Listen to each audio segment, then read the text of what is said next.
3. Extraordinary results. Unlocking the possibilities within you. Even if you're on the right track, you'll get run over if you just sit there. Will Rogers. Extraordinary results. There is a natural rhythm to our lives that becomes a simple formula for implementing the one thing and achieving extraordinary results: purpose, priority, and productivity. Bound together, these three are forever connected and continually confirming each other's existence in our lives. Their link leads to the two areas where you'll apply the one thing, one big and one small. Your big one thing is your purpose, and your small one thing is the priority you take action on to achieve it. The most productive people start with purpose and use it like a compass. They allow purpose to be the guiding force in determining the priority that drives their actions. This is the straightest path to extraordinary results. Think of purpose, priority, and productivity as three parts of an iceberg. With typically only 1/9 of an iceberg above water, whatever you see is just the tip of everything that is there. This is exactly how productivity, priority, and purpose are related. What you see is determined by what you don't.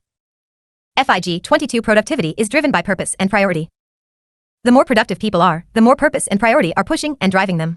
With the additional outcome of profit, it's the same for business. What's visible to the public, productivity and profit, is always buoyed by the substance that serves as the company's foundation, purpose and priority. All business people want productivity and profit, but too many fail to realize that the best path to attaining them is through purpose-driven priority.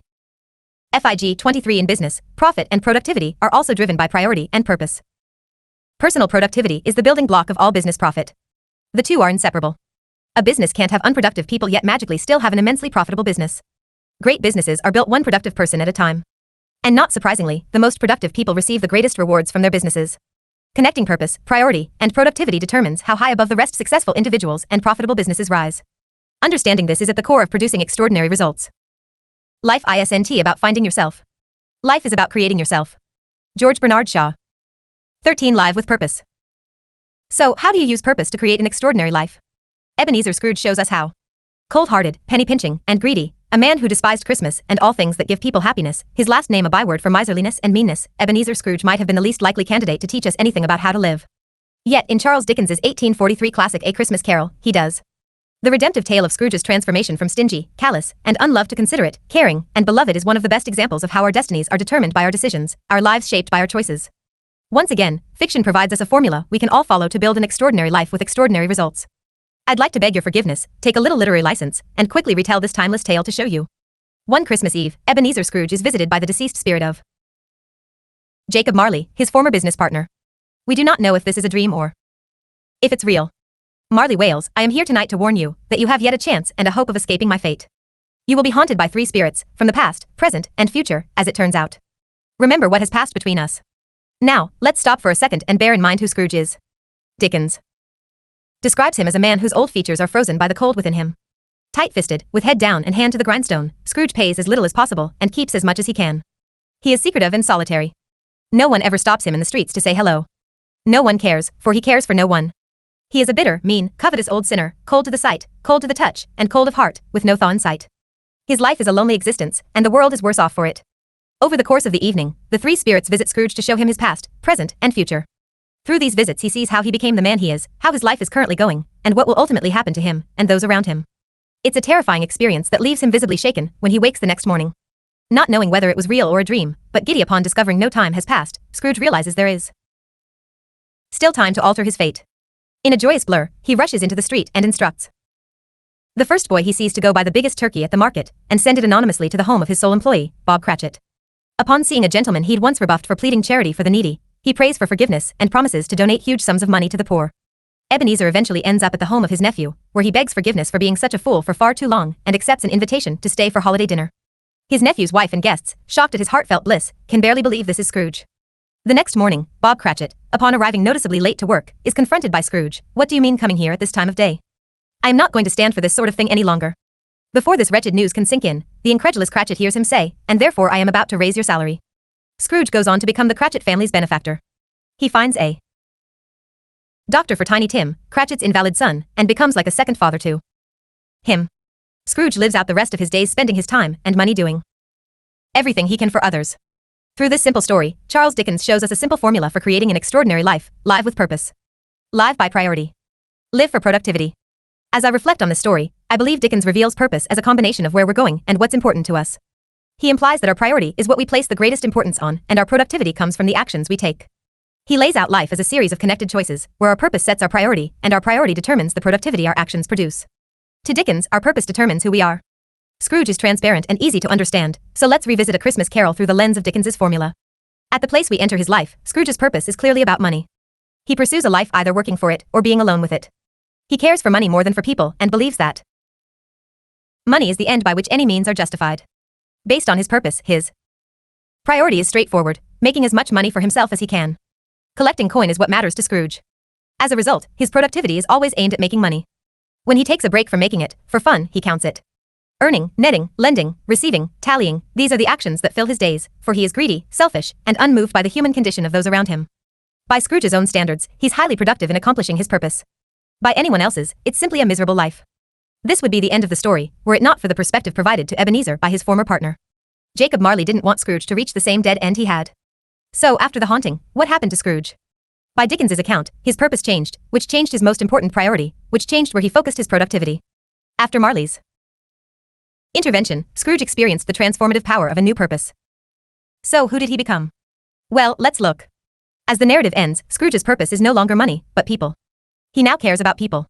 He cares about their financial circumstances and their physical condition. He sees himself happily in relationships with others, lending a hand any way he can. He values helping people more than hoarding money, and believes money is good for the good it can do. What is his priority? Where he once saved money and used people, he now uses money to save people. His overriding priority is to make as much money as he can so he can help as many as he can. His actions? He is productive throughout his days, putting every penny he can toward others. The transformation is remarkable, the message unmistakable. Who we are and where we want to go determine what we do and what we accomplish. A life lived on purpose is the most powerful of all, and the happiest. Happiness on purpose. Ask enough people what they want in life, and you'll hear happiness as the overwhelming response. Although we all have a wide variety of specific answers, happiness is what we most want, yet, it's what most of us understand the least. No matter our motivations, most of what we do in life is ultimately meant to make us happy. And yet we get it wrong. Happiness doesn't happen the way we think. To explain, I want to share an ancient tale with you. The Begging Bowl. Upon coming out of his palace one morning and encountering a beggar, a king asks, "What do you want?" The beggar laughingly says, "You ask as though you can fulfill my desire." Offended, the king replies, "Of course I can." "What is it?" The beggar warns, "Think twice before you promise anything." Now, the beggar was no ordinary beggar, but the king's past life master, who had promised in their former life, "I will come to try and wake you in our next life. This life you have missed, but I will come again to help you." The king, not recognizing his old friend, insisted, "I will fulfill anything you ask, for I am a very powerful king who can fulfill any desire." The beggar said, "It is a very simple desire. Can you fill this begging bowl?" "Of course," said the king, and he instructed his vizier to fill the man's begging bowl with money. The vizier did, but when the money was poured into the bowl, it disappeared. So he poured more and more, but the moment he did, it would disappear. The begging bowl remained empty. Word spread throughout the kingdom, and a huge crowd gathered. The prestige and power of the king were at stake, so he told his vizier, "If my kingdom is to be lost, I am ready to lose it, but I cannot be defeated by this beggar." He continued to empty his wealth into the bowl. Diamonds, pearls, emeralds. His treasury was becoming empty. And yet the begging bowl seemed bottomless. Everything put into it immediately disappeared. Finally, as the crowd stood in utter silence, the king dropped at the beggar's feet and admitted defeat. "You are victorious, but before you go, fulfill my curiosity. What is the secret of this begging bowl?" The beggar humbly replied, "There is no secret. It is simply made up of human desire. One of our biggest challenges is making sure our life's purpose doesn't become a beggar's bowl, a bottomless pit of desire continually searching for the next thing that will make us happy. That's a losing proposition. Acquiring money and obtaining things are pretty much all done for the pleasure we expect them to bring. On one hand, this actually works. Securing money or something we want can spike our happiness meter, for a moment. Then it goes back down. Over the ages, our greatest minds have pondered happiness, and their conclusions are much the same. Having money and things won't automatically lead to lasting happiness. How circumstances affect us depends on how we interpret them as they relate to our life. If we lack a big picture view, we can easily fall into serial success seeking. Why? Once we get what we want, our happiness sooner or later wanes because we quickly become accustomed to what we acquire. This happens to everyone and eventually leaves us bored, seeking something new to get or do. Worse, we may not even stop or slow down to enjoy what we've got because we automatically get up and go for something else. If we're not careful, we wind up ricocheting from achieving and acquiring to acquiring and achieving without ever taking time to fully enjoy any of it. This is a good way to remain a beggar, and the day we realize this is the day our life changes forever. So how do we find enduring happiness? Happiness happens on the way to fulfillment. Dr. Martin Seligman, past president of the American Psychological Association, believes there are 5 factors that contribute to our happiness: positive emotion and pleasure, achievement, relationships, engagement, and meaning. Of these, he believes engagement and meaning are the most important. Becoming more engaged in what we do by finding ways to make our life more meaningful is the surest way to finding lasting happiness. When our daily actions fulfill a bigger purpose, the most powerful and enduring happiness can happen. Take money, for instance.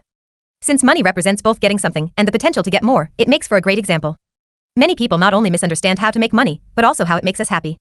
I've taught wealth building to everyone from seasoned entrepreneurs to high school students, and whenever I ask, how much money do you want to earn? I get all kinds of answers, but usually the number is quite high. When I ask, how did you pick this number? I frequently get the familiar answer, don't know. I then ask, can you tell me your definition of a financially wealthy person? Invariably, I get numbers that start at $1 million and go up from there. When I ask how they arrived at this, they often say, it sounds like a lot. My response is, it is, and it isn't. It all depends on what you do with it. I believe that financially wealthy people are those who have enough money coming in without having to work to finance their purpose in life. Now, please realize that this definition presents a challenge to anyone who accepts it. To be financially wealthy, you must have a purpose for your life. In other words, without purpose, you'll never know when you have enough money, and you can never be financially wealthy. It isn't that having more money won't make you happy. To a point, it certainly can. But then it stops. For more money to continue to motivate you will depend on why you want more. It's been said that the end shouldn't justify the means, but be careful, when achieving happiness, any end you seek will only create happiness for you through the means it takes to achieve it. Wanting more money just for the sake of getting it won't bring the happiness you seek from it. Happiness happens when you have a bigger purpose than having more fulfills, which is why we say happiness happens on the way to fulfillment. The power of purpose. Purpose is the straightest path to power, and the ultimate source of personal strength, strength of conviction, and strength to persevere. The prescription for extraordinary results is knowing what matters to you and taking daily doses of actions in alignment with it. When you have a definite purpose for your life, clarity comes faster, which leads to more conviction in your direction, which usually leads to faster decisions. When you make faster decisions, you'll often be the one who makes the first decisions and winds up with the best choices. And when you have the best choices, you have the opportunity for the best experiences. This is how knowing where you're going helps lead you to the best possible outcomes and experiences life has to offer. Purpose also helps you when things don't go your way. Life gets tough at times, and there's no way around that. Aim high enough, live long enough, and you'll encounter your share of tough times. That's okay. We all experience this. Knowing why you're doing something provides the inspiration and motivation to give the extra perspiration needed to persevere when things go south. Sticking with something long enough for success to show up is a fundamental requirement for achieving extraordinary results. Purpose provides the ultimate glue that can help you stick to the path you've set. When what you do matches your purpose, your life just feels in rhythm, and the path you beat with your feet seems to match the sound in your head and heart. Live with purpose, and don't be surprised if you actually hum more and even whistle while you work. When you ask yourself, what's the one thing I can do in my life that would mean the most to me and the world, such that by doing it everything else would be easier or unnecessary, you're using the power of the one thing to bring purpose to your life. Big ideas. 1. Happiness happens on the way to fulfillment. We all want to be happy, but seeking it isn't the best way to find it. The surest path to achieving lasting happiness happens when you make your life about something bigger, when you bring meaning and purpose to your everyday actions. 2. Discover your big why. Discover your purpose by asking yourself what drives you. What's the thing that gets you up in the morning and keeps you going when you're tired and worn down? I sometimes refer to this as your big why. It's why you're excited with your life. It's why you're doing what you're doing. 3. Absent an answer. Pick a direction. Purpose may sound heavy, but it doesn't have to be. Think of it as simply the one thing you want your life to be about more than any other. Try writing down something you'd like to accomplish, and then describe how you'd do it. For me, it looks like this. My purpose is to help people live their greatest life possible through my teaching, coaching, and writing. So then what does my life look like? Teaching is my one thing, and has been for almost 30 years. At first it was teaching clients about the market, and how to make great decisions. Next, it was teaching salespeople in the classroom, during sales meetings, and one-on-one. Later it was teaching business classes. Then it became teaching high performers models and strategies for high achievement, and the last 10 years it has been teaching seminars on specific life-building principles. What I teach is what I then coach, and is supported by what I write. Pick a direction, start marching down that path, and see how you like it. Time brings clarity, and if you find you don't like it, you can always change your mind. It's your life. Planning is bringing the future into the present so that you can do something about it now. Alan Lakian. 14. Live by priority. Would you tell me, please, which way I ought to go from here? That depends a good deal on where you want to get to, said the cat. I don't much care where, said Alice. Then it doesn't matter which way you go, said the cat. Alice's classic encounter with the Cheshire Cat in Lewis Carroll's Alice's Adventures in Wonderland reveals the close connection between purpose and priority. Live with purpose and you know where you want to go. Live by priority and you'll know what to do to get there. When each day begins, we each have a choice. We can ask, what shall I do, or what should I do? Without direction, without purpose, whatever you shall do will always get you somewhere. But when you're going somewhere on purpose, there will always be something you should do that will get you where you must go. When your life is on purpose, living by priority takes precedence. Goal setting to the now. As Ebenezer Scrooge profoundly discovered, our life is driven by the purpose we give it. But there's a catch even he had to confront. Purpose has the power to shape our lives only in direct proportion to the power of the priority we connect it to. Purpose without priority is powerless. To be precise, the word is priority, not priorities, and it originated in the 14th century from the Latin prior, meaning first. If something mattered the most, it was a priority. Curiously, priority remained unpluralized until around the 20th century, when the world apparently demoted it to mean generally something that matters, and the plural priorities appeared. With the loss of its initial intent, a wide variety of sayings like most pressing matter, prime concern, and on the front burner pitched in to recapture the essence of the original. Today, we elevate priority to its former meaning by adding highest, top, first, main, and most important in front of it. It would seem priority has traveled an interesting road. So watch your language. You may have many ways to talk about priority. But no matter the words you choose, to achieve extraordinary results, your meaning must be the same, one thing. Whenever I teach goal setting, I make it my top priority to show how a goal and a priority work together. I do this by asking, why do we set goals and create plans? In spite of all the good answers I get, the truth is we have goals and plans for only one reason: to be appropriate in the moments of our lives that matter. While we may pull from the past and forecast the future, our only reality is the present moment. Right now is all we have to work with. Our past is but a former now, our future a potential one. To drive this point home, I started referring to the way to create a powerful priority as goal setting to the now to emphasize why we were creating a priority in the first place. The truth about success is that our ability to achieve extraordinary results in the future lies in stringing together powerful moments, one after the other. What you do in any given moment determines what you experience in the next. Your present now and all future nows are undeniably determined by the priority. You live in the moment. The deciding factor in determining how you set that priority is who wins the battle between your present and future selves. If you're offered a choice of $100 today or $200 next year, which would you choose? The $200, right? You would if your goal were to make the most money from the opportunity. Strangely, most people don't make that choice. Economists have long known that even though people prefer big rewards over small ones, they have an even stronger preference for present rewards over future ones, even when the future rewards are much bigger. It's an ordinary occurrence, oddly named hyperbolic discounting. The further away a reward is in the future, the smaller the immediate motivation to achieve it. Maybe it's because objects that are farther away appear smaller, so people mistakenly assume they really are and discount their value. That might explain why so many people would actually choose the $100 today over twice the amount in the future. Their present bias overrides logic, and they allow a big future with potentially extraordinary results to get away. Now imagine the devastating impact living this way every day could have on your future self. Remember our conversation on delayed gratification? Turns out that what starts out as marshmallows can later cost you much more. We need a simple way of thinking to save us from ourselves, set the right priority, and move closer toward accomplishing our purpose. Goal setting to the now will get you there. By thinking through the filter of goal setting to the now, you set a future goal, and then methodically drill down to what you should be doing right now. It can be a little like a Russian matryoshka doll, in that your one thing right now is nested inside your one thing today, which is nested inside your one thing this week, which is nested inside your one thing this month. It's how a small thing can actually build up to a big one. You're lining up your dominoes. FIG 24 Future Purpose connects to present priority. To understand how goal setting to the now will guide your thinking and determine your most important priority, read this out loud to yourself. Based on my someday goal, what's the one thing I can do in the next 5 years to be on track to achieve it? Now, based on my 5-year goal, what's the one thing I can do this year to be on track to achieve my 5-year goal, so that I'm on track to achieve my someday goal? Now, based on my goal this year, what's the one thing I can do this month, so I'm on track to achieve my goal this year, so I'm on track to achieve my 5-year goal, so I'm on track to achieve my someday goal? Now, based on my goal this month, what's the one thing I can do this week, so I'm on track to achieve my goal this month, so I'm on track to achieve my goal this year, so I'm on track to achieve my 5-year goal, so I'm on track to achieve my someday goal? Now, based on my goal this week, what's the one thing I can do today, so I'm on track to achieve my goal this week, so I'm on track to achieve my goal this month, so I hope you hung in there and read the entire thing. Why? Because you're training your mind how to think, how to connect one goal with the next over time, until you know the most important thing you must do right now. You're learning how to think big, but go small. To prove its value, just skip the steps by asking yourself, what's the one thing I can do right now, so I'm on track to achieve my someday goal? Doesn't work. The moment is too far from the future for you to clearly see your key priority. In fact, you can keep adding back in today, this week, and so on, but you won't see the powerful priority you seek until you've added back in all the steps. It's why most people never get close to their goals. They haven't connected today to all the tomorrows it will take to get there. Connect today to all your tomorrows. It matters. Research backs this up. In 3 separate studies, psychologists observed 262 students to see the impact of visualization on outcomes. The students were asked to visualize in one of 2 ways. Those in one group were told to visualize the outcome, like getting an A on an exam, and the others were asked to visualize the process needed to achieve a desired outcome, like all of the study sessions needed to earn that A on the exam. In the end, students who visualized the process performed better across the board. They studied earlier and more frequently and earned higher grades than those who simply visualized the outcome. People tend to be overly optimistic about what they can accomplish, and therefore most don't think things all the way through. Researchers call this the planning fallacy. Visualizing the process, breaking a big goal down into the steps needed to achieve it, helps engage the strategic thinking you need to plan for and achieve extraordinary results.